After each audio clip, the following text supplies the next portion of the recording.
فأنا ناصح لإخواني بالصدع بالحق تبيض وجوههم. السكوت في مسألة الحزبية يضرها، فاصدع بما تؤمر وأعرض عن المشركين. سلامي على دماج ورجالها والشيخ يحيى ودار العلم يا سعد بانيها. Bismillahirrahmanirrahim. Rasulullah SAW yang mengatakan innamal amalu binniyat. Rasulullah pula yang mengatakan man amila amalan laisa alaihi amruna fahuwa rad. Sebagaimana Rasulullah yang memerintahkan untuk mengatakan la ilaha illallah, beliau pula yang mensyariatkan dan mensyaratkan adanya Muhammadur Rasulullah. Ini menunjukkan bahwasanya dalil umum yang mengaitkan amalan itu dengan niat, dalil umum tadi sudah diikat dengan bahwasanya amalan itu wajib mengikuti syariat Rasulullah Shallallahu Alaihi Wasallam. Jadi tidak semua amalan yang dengan alasan ikhlas la ilaha illallah itu diterima apabila tidak sesuai dengan Muhammadur Rasulullah. Adapun masalah kopi dan lain-lain, semuanya masuk ke dalam keumuman firman Allah Ta'ala, huwaladzi khalaqalakum ma fil ardi jami'a. Dialah yang menciptakan untuk kalian semua di bumi ini. Dan apa tujuan Allah Ta'ala menciptakan semua yang di bumi ini? Tujuannya adalah untuk mendukung ibadah. Maka selama barang itu barang mubah dan mampu mendukung ibadah, maka ini adalah sesuatu yang benar dan tidak dikatakan sebagai bid'ah, dalam artian barang-barang tadi memang layak untuk mendukung ibadah.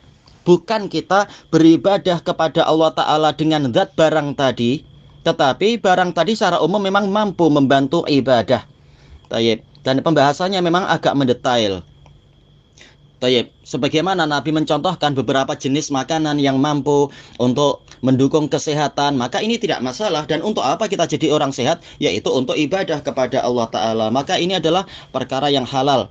Tetapi kalau memang diniatkan dia minum kopi ta'abbudan, meniatkan sebagai bentuk ibadah, sebagaimana orang beribadah kepada Allah dengan cara mencari berkah tatkala minum air zam-zam, memang ini jadi bid'ah. Demikian pula masalah mandi, asal dari mandi adalah mubah. Mandi di air sungai itu mubah. Demikian pula tatkala air sungai meluap dia mandi, ini mubah. Tapi kalau dia meniatkan ta'abbudan, yaitu memang menyengaja, yaitu mandi sebagai bentuk ibadah tatkala air sungai meluap, maka ini jadi bid'ah sebagaimana kata Syekhul Islam. Wallahu a'lam walhamdulillahi rabbil alamin. Bismillahirrahmanirrahim. Telah dijelaskan oleh para ulama bahwasanya istiqra yang at-tam, al-istiqra ut-tam, dia adalah hujjah yang hujjah tanpa khilaf. Sebagaimana itu dinukilkan dari Al-Imam Asy-Shinqiti rahimahullah, yaitu penelitian yang sempurna dari pakarnya itu adalah hujjah yang tanpa ada khilaf. Tapi kalau istiqra yang ghairu tam, penelitian tapi tidak sampai sempurna, maka ini hujjah dhanniyah. Termasuk dari penelitian yang sempurna adalah hasil penelitian yang sempurna adalah kaidah-kaidah yang mustaqirrah di kalangan para ulama. Di antara kaidah yang mustaqirrah adalah yaitu al-wasail laha hukmul maqasid. Bahwasanya sarana-sarana, faktor-faktor yang menyampaikan kepada suatu tujuan, maka dia hukumnya seperti tujuan tadi, dengan persyaratan apa? Wasilah-wasilah tadi terpandang di dalam syariat. Maka apabila seseorang itu beribadah, seseorang itu melakukan perkara-perkara yang memang mubah di dalam syariat, tujuannya adalah untuk mendukung ibadah, maka ini hukumnya seperti ibadah itu juga. Seperti masalah apa? Yaitu membeli air. Apa hukum asal membeli air? Mubah. Membeli air mubah. Tapi kalau diniatkan membeli air itu untuk memudahkan berwudu, maka ini menjadi suatu ibadah. Dia berpahala. Boleh jadi mustahab, boleh jadi wajib. Mustahab apabila sudah ada air, tidak perlu beli, tapi dia memilih untuk membeli karena ingin mendapatkan pahala, seperti yang disebutkan oleh Rasulullah SAW dalam hadis muttafaqun alaih, hadis Aisyah, walakinnaha biqadri nasobiki wa nafaqatik. Tetapi pahala itu sesuai dengan kadar letihnya engkau dan nafkah yang engkau curahkan.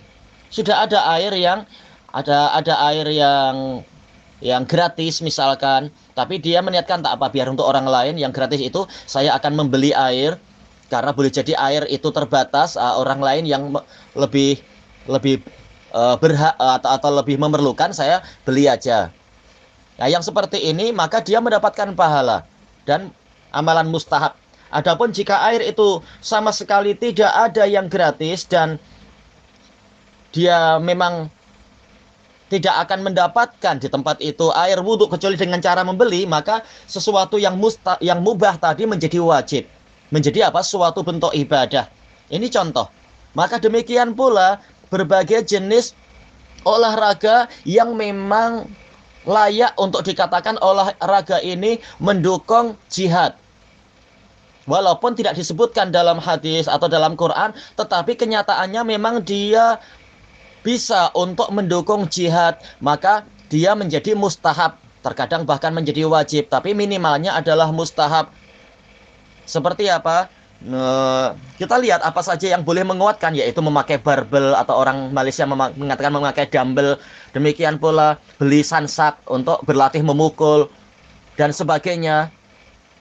Ya, ini semula hukumnya mubah, kemudian dia menjadi mustahab karena membantu jihad. Kembali kepada niat tentunya. Kalau niatnya sekedar menguatkan badan, ini mubah-mubah saja. Tapi menguatkan badan untuk jihad, menguatkan badan untuk kuat sholat, menguatkan badan untuk agar semakin bagus dalam membantu kerja kerasnya orang tua dan sebagainya, maka ini menjadi mustahab.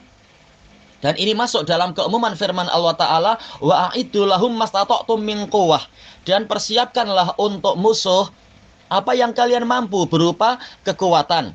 Walaupun Nabi telah menafsirkan ala innal quwwata ramyu, ketahuilah bahwasanya kekuatan adalah menembak. Ini alnya adalah istighraqiyah li kamalil jins, yaitu kekuatan yang paling sempurna adalah menembak, memanah dan sebagainya. Tetapi ini adalah bukan sebagai pembatasan, karena Allah Ta'ala sendiri menggunakan dengan pola nakirah min quwwah quwwatin. Nah, ini adalah menunjukkan apa? Umum. Jadi seluruh olahraga yang memang mendukung jihad, mendukung sholat, mendukung biar kita semakin kuat di dalam, misalkan apa? Membangun masjid. Karena kalau membangun masjid tanpa kekuatan badan tentunya ya ini akan sangat menyulitkan, tapi dia berolahraga dulu, pemanasan dulu agar memudahkan dia dalam mengangkat batu atau ini dan itu, maka ini menjadi jihad juga. Menjadi apa? Beribadah juga, walaupun asal dari olahraganya adalah mubah. Tayyib. Demikian pula misalkan yaitu secara lebih umum, asal amalan itu mubah, tetapi kalau diniatkan ibadah dan dia terpandang di dalam syariat, maka dia menjadi ibadah. Seperti yang telah Ana bahas semalam, yaitu terkait dengan mencukur rambut atau memotong rambut. Asalnya adalah mubah. Tetapi kalau dia mencukur rambut dengan niat ibadah, tetapi selain manasik dan yang terpandang di dalam syariat, maka dia menjadi bid'ah. Kalau niatnya adalah ibadah dengan mencukur rambut, padahal tidak ada dalilnya. Berbeda dengan yang ada dalilnya, yaitu manasik haji, manasik umroh, atau perkara-perkara yang muktabar. Tayyib. Demikian pula,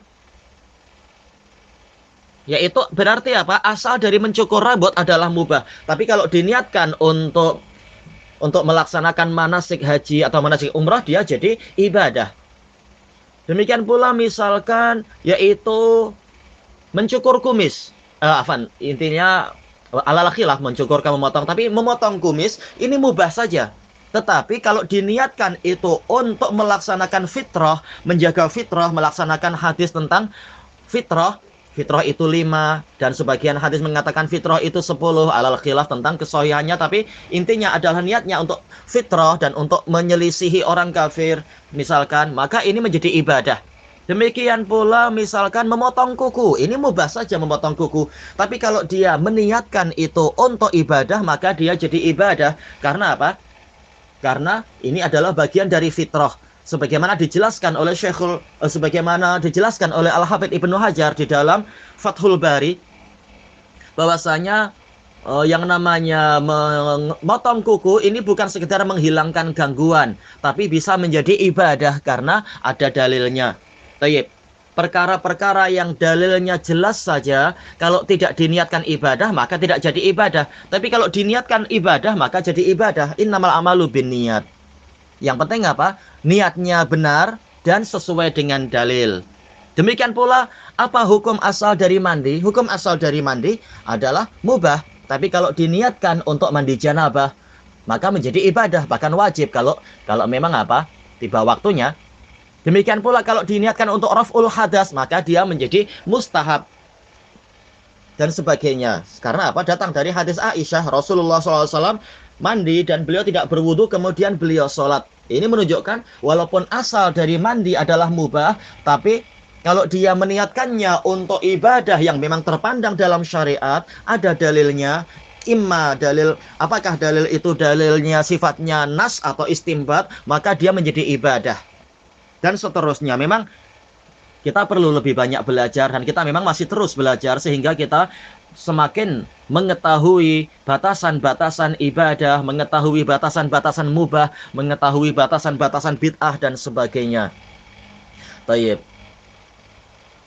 Bagaimana kalau mandi itu semula mubah? Kalau diniatkan sesuai dalil memang jadi ibadah. Tapi kalau diniatkan dengan suatu niat pendekatan diri pada Allah tanpa dalil, memang ini jadi bid'ah. Contohnya apa? Dia mandi dengan niat ibadah karena mau berangkat sekolah. Ini nggak ada dalilnya. Maka ini jadi bid'ah. Karena dia ta'abbud dengan sesuatu yang tidak ada dalilnya. Tapi kalau niatnya seperti tadi, mandi karena untuk menghilangkan hadas, maka ini jadi ibadah. Karena ada dalilnya dari hadis Aisyah dan sebagainya. Tayyib. Ilahuna wallahu a'lam. Walhamdulillahi rabbil alamin.